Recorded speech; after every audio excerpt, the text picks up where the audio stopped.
Thanks very much. And now Mark's going to talk. Right. Thanks very much. Any questions for me? Mr Albanese, will your deficit be higher or lower than the coalition? We've asked now over 2 days, 10 questions. Can you give us an answer? I don't want to disappoint you for Thursday. No, well, you've got an opportunity to be honest with the Australian people. We will, and we will put it out on Thursday. So will you also sign up to a treaty with the WHO on the pandemic management? Can you answer honestly about that? Isn't there a problem with transparency? We're following you for answers, Mr Albanese, and you're now just not giving them. You have to answer eventually. Reducing power prices by $275. Reducing power prices by $275. By 2025, $275 a year. $275 a year. We'll get power prices down by $275 a year. $275 for the average house, lower in 2025 than today. Find $600 billion for nuclear reactors. Of course, Peter Dutton needs to find $600 billion to pay for nuclear reactors. This is the mob that want to cut everything to pay for $600 billion of their nuclear reactors. Coalition that will cut Medicare as sure as night follows day, because they've got to find $600 billion for their nuclear fantasy. Australia's being taken for mugs, and no one's saying it straight. The whole renewable push? Mate, it's less about saving the planet and more about selling a fairy tale while you're the one footing the bill. They're spruiking clean energy futures like it's a Sunday Arvo barbecue, but when you ask what it's gonna cost, suddenly everyone goes quiet. Albanese and Bowen reckon we'll slash emissions by 43%, maybe 50%, maybe 75% by 2035, but they won't put a price tag on it. You ever go to Bunnings and buy something without checking the price first? Nah, but that's exactly what we're being told to do with our entire economy. And the media? Don't get me started. They lap it up because questioning Labor's promises now is seen as un-Australian. Before we tear into this $500 billion climate scam, where Albanese spins fairy tales, Bowen dodges the price tag, and the media claps along, smash that like button like it's your power bill doubling overnight. Subscribe if you're sick of being treated like mugs. And grab the Can I Vote for a Kangaroo shirt links in the description. Think back to Bill Shorten in 2019, promising the same crap with a 45% emissions cut. He copped it because he couldn't say how much it'd sting our pockets. Australia called his bluff and told him to rack off. Fast forward to 2022, Labor comes back, shaves a measly 2% off the target, slaps a shiny bow on it, and throws in that infamous $275 power bill reduction promise. Everyone with half a brain knew it was rubbish. But hey, it made good headlines, so the journos let it slide. Now here we are, with power prices climbing faster than a tradies used up the M1, and no one's holding them accountable. They told us prices would drop. They lied. Pure and simple. Here's the thing they don't want you to hear. This transition isn't free, it's not even cheap. We're talking hundreds of billions. The CSIRO reckoned years back it could cost nearly $1 trillion. More recent figures still clock in at $500 billion. That's on top of a country already drowning in $1 trillion of debt. But sure, mate, keep telling me how solar panels on your roof will save the Great Barrier Reef while China burns more coal in a fortnight than we do all year. Australia's 1% of global emissions. 1 bloody %. You could shut down every coal plant, every mine, every truck, every farm, and China would undo it in 16 days. 16. Yet we're the ones told to give up our steak, turn off the aircon, and cop higher bills like good little citizens. It's not just the money either. Think about what they're quietly teeing up. Less meat on your plate because cows burp methane rules on when you can switch on your air conditioner. Industries being forced to the wall because they can't keep up with compliance costs. A truckie in regional Queensland is suddenly meant to become an AI programmer in a year. As if it's fantasy stuff, but they'll frame it as progress, as if your granddad losing his job at the mill is just the price of a brighter, greener future. Never mind that it's actually the price of virtue signaling on the world stage. And here's the dodgiest bit. The numbers they do throw around aren't even real. Remember the $600 billion figure they smeared Peter Dutton with over nuclear reactors? Total fabrication. No proof, no evidence, just a number plucked out of thin air and hammered home every day until people believed it. Medicare cuts, kids crying at night, grandma losing her pension, all linked to this magical $600 billion nuclear bill. Meanwhile, the real cost of Labor's renewables agenda, according to the Business Council, is up to $530 billion. That's not made up. That's not a scare campaign. That's cold hard figures. But where's the outrage? Where are the front page spreads screaming about it? Nowhere, because it doesn't fit the narrative.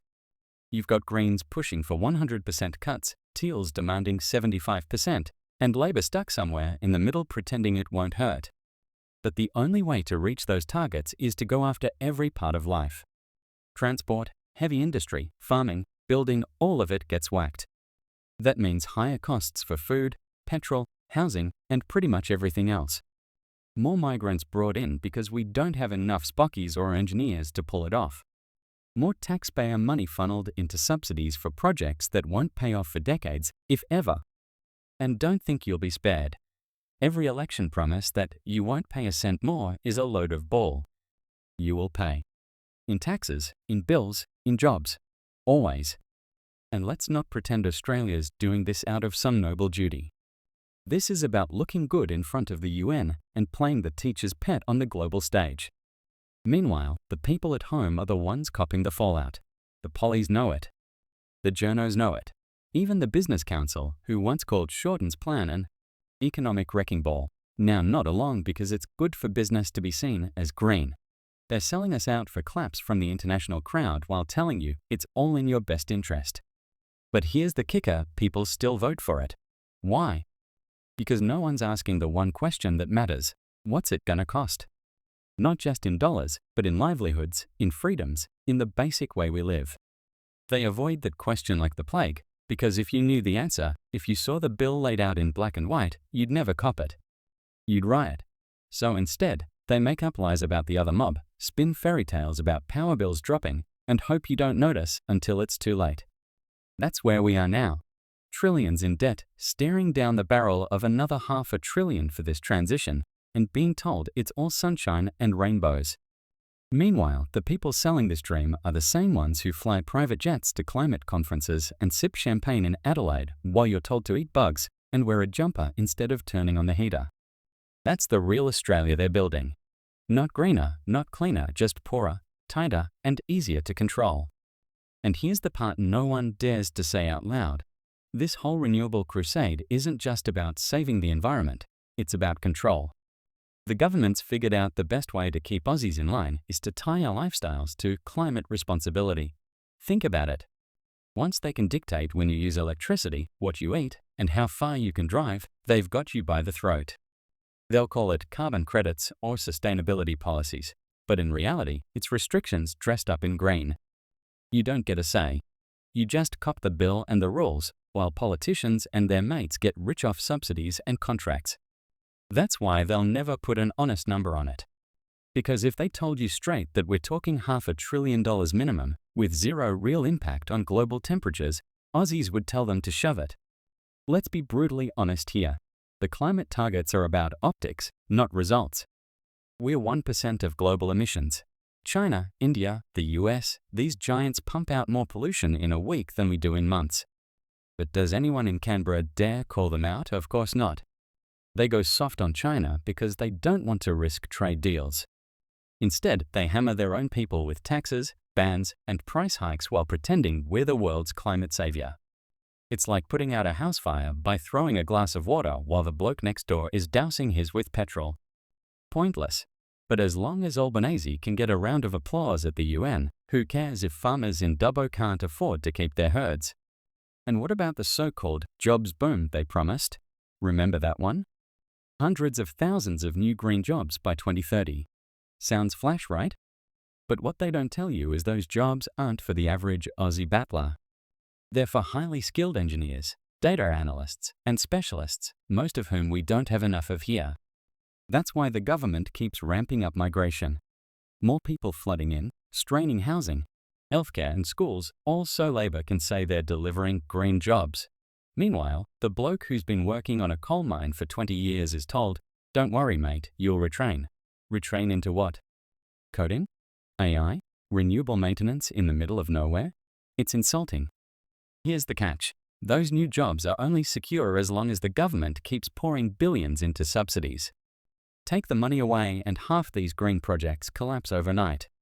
You've got massive wind farms and solar fields that aren't profitable without taxpayer cash. So essentially, we're bankrolling corporations to look green while we pick up the tab through higher taxes and power bills. And when they fail, it's the same story every time. Too big to fail, and suddenly the taxpayer bails them out again. But if your small business folds because you can't afford the new compliance rules or electricity costs, bad luck, mate. You're on your own. And while we're being told to tighten our belts, the hypocrisy is enough to make you spew. Politicians jetting off to international climate conferences on private planes, luxury cars waiting on the tarmac, hotel bills running into thousands per night. They're not living the net zero lifestyle. You are. They'll never eat bugs, they'll never give up meat, they'll never sweat it out without aircon in a heat wave. But they'll sure as hell lecture you about it from their penthouse in Canberra or their taxpayer-funded offices. They're the climate elite, and you're just the mug funding their moral grandstanding. Let's not forget, every time they crank up these targets, the cost of living climbs with it. Groceries, rent, mortgages, fuel, everything goes up. They'll tell you it's just inflation, global markets, supply chains, but anyone paying attention knows what's driving it. Transition costs. The cost of ripping apart an economy that's been built on affordable coal, gas, and oil, and replacing it with infrastructure that's nowhere near ready to carry the load. And while all that's happening, you're expected to keep smiling and nodding like it's just the way of the future. Now, here's where it gets properly ugly. You remember how Gillard's carbon tax blew up in Labor's face? That's child's play compared to what's coming. The next round of policies will be more invasive, more controlling, and way harder to roll back. Carbon tracking apps, energy rationing, mandatory reporting for businesses. And don't think they'll stop there. They'll push meat alternatives into your supermarket while quietly jacking up the price of real beef until you can't afford it. They'll tell you to buy an EV, then slap a road tax on it because the fuel excise is gone. You'll pay coming and going, no matter what choice you make. That's the trap they box you in so every option bleeds you dry. And then, to top it all off, they'll tell you you're selfish if you complain. That you don't care about the planet, that you're stuck in the past, that you're a climate denier. It's not about debate anymore, it's about shutting you up. They use guilt like a weapon. Meanwhile, the cost of not towing the line could be losing your job, your reputation, or even facing penalties if you're a business owner. All because you dared to question whether it's worth bankrupting a nation for 1% of global emissions. The media plays a massive role in this stitch-up too. They don't ask hard questions anymore. They don't press politicians for actual numbers. They just repeat the slogans, clean energy future, cheaper bills, green jobs, like parrots. And if you push back, they smear you as extreme, out of touch, or a conspiracy nut. But who's really spreading conspiracies? The ones telling you your bill will magically drop by $275 while power stations shut down left and right? Or the ones pointing out that the numbers don't add up? You can already see the cracks forming. Power blackouts are becoming more common. Energy companies are warning the grid can't cope with demand. Farmers are furious about land being swallowed up for solar fields and transmission lines. Regional communities are being left behind while the city elites cheer from their Teslas. And yet, Labor's doubling down, promising even more ambitious targets for 2035. Targets they know full well are impossible without crippling the economy. But they'll never admit it, because admitting it means admitting the whole house of cards is built on lies. And that brings us to the question no one can answer. What happens when Aussies finally snap? When they've had enough of higher bills, job losses, and being told to live less while paying more? Do we see another political revolt like 2013, when Labor's carbon tax debacle blew them out of the water? Or will people just roll over and accept a future where government dictates every aspect of their lives in the name of climate virtue? That's the scary part, because once you hand over control, getting it back is bloody near impossible. We're being softened up for something massive. Don't be surprised when they start selling carbon rationing as the next step. Personal carbon budgets, tracked on your phone, dictating how much you can drive, how often you can fly, even what you can eat. It sounds insane now, but so did half the stuff we're already living with a few years ago. And it always starts small. First, it's incentives. Then it's penalties. Before long, it's mandatory. That's the trajectory, and unless people wake up, that's exactly where Australia's headed. And through it all, you'll hear the same line: it's just the cost of transition. But whose transition? Not China's, not India's, not the US's. Ours. Ordinary Aussies paying through the nose while global polluters keep doing whatever they like. If that doesn't make your blood boil, nothing will. And here's the truth no one wants to say in Parliament House because it's too bloody uncomfortable. The transition they're ramming down our throats isn't about the environment at all. It's about building a new economy that only benefits the suits in boardrooms, the bureaucrats with shiny badges, and the politicians who wouldn't last a day on a farm or a factory floor. The rest of us? We're just collateral damage in their grand little experiment. They'll happily sacrifice jobs in Gladstone, in Newcastle, in Whyalla, because as long as they're clinking champagne glasses in Geneva, they reckon it's all worth it. That's not leadership, that's betrayal dressed up in a green tie. Take a look at how the narrative is already shifting. First, it was about cheaper bills. That was the bait. Then it was about saving the planet. That's the moral guilt trip. Now it's creeping into you'll own nothing and be happy. Doesn't that sound familiar? They're slowly softening Australians up for the idea that you don't actually need to own a home or a car or even control over your own choices. Because if everything's centralized, rationed, and managed in the name of net zero, then guess who holds all the power? Not you. Not your community. Not the bloke who actually built this country with his bare hands. It's them. And they're not letting go once they get it. And don't think the opposition is squeaky clean either. The Liberals under Susan Ley? She might talk tough about costings and accountability, but when push comes to shove, she knows playing the climate game wins brownie points in the leafy suburbs where the teals breathe down their necks. So instead of calling out the scam, she's hedging, playing both sides, nodding along to targets while pretending to stand up for the battlers. That's not opposition, that's capitulation. And it proves the stitch-up runs deeper than party lines. Both mobs have worked out there's no profit in telling Australians the truth, only in spinning the lie more creatively. Meanwhile, the ground truth is staring us in the face. Rolling blackouts, skyrocketing bills, farmers driven off their land, tradies crushed under compliance costs, and regional towns hollowed out because industries that kept them alive are suddenly dirty. What do you think happens when you rip the economic heart out of a region? Crime spikes, mental health spirals, young people bail for the cities, and communities die. That's the human cost of transition. And it's never counted in glossy reports or business council studies. Because if they had to admit the real carnage, Australians wouldn't cop it for a second. And here's the kicker that no politician will touch with a 10-foot pole: we could transition smarter, cheaper, and on our terms. Nuclear energy is sitting right there, clean, reliable, and proven. France runs on it, the US runs on it, even countries with half the cash we've got are building reactors. But in Australia? Mention nuclear and suddenly you're treated like you've suggested we nuke Bondi Beach. The lies about it being unsafe or too expensive are laughable, especially when the same people pushing that line are cheerleading wind farms that tear up prime farmland and solar fields that collapse the second the subsidies dry up. Nuclear would give us stable power without ripping the guts out of our economy, but because it doesn't fit the renewables religion, it's off the table. And don't think for a second this madness will stop at energy. It's already seeping into every corner of life. Schools rewriting curriculums to indoctrinate kids with climate anxiety, councils banning gas stoves, banks threatening to cut off loans to farmers who don't meet emissions targets. This isn't policy anymore, it's social engineering. They're shaping the next generation to believe freedom is selfish and compliance is noble. That's the most dangerous part, because once people accept that, they won't fight back when the government tells them how to live. They'll think it's for their own good. But here's where Australians still have a choice. We can wake up to the scam. We can start demanding answers, real numbers, real costs, real accountability. We can stop falling for fairy tales about $275 bill cuts and start asking why we're the ones paying while the biggest polluters skate free. We can tell the politicians we've had enough of lies dressed up as leadership. And if they don't listen, we can vote with our wallets, our voices, and our ballots until they do.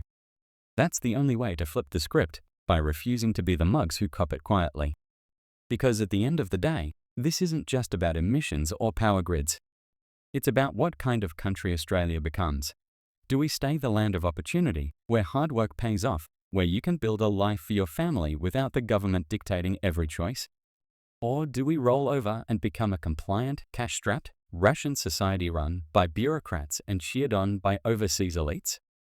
That's the real choice, and it's coming faster than most Aussies realize.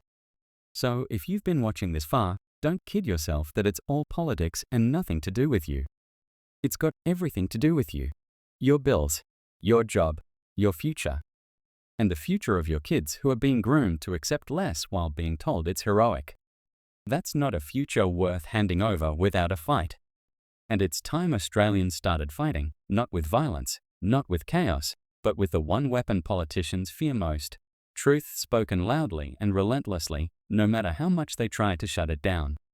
See you in the next one, and don't forget to slap that like button like it just sold off your local hospital to pay for another overseas junket. Oi, and if you're really fired up, grab the "Can I vote for a kangaroo" shirt. Wear it to the next rate hike meeting, the next protest, or just your local cafe when you're forking out $9 for a flat white while wondering why your tax dollars are fixing someone else's country instead of ours. Stay loud, stay awake, and never stop fighting for the Australia we bloody deserve.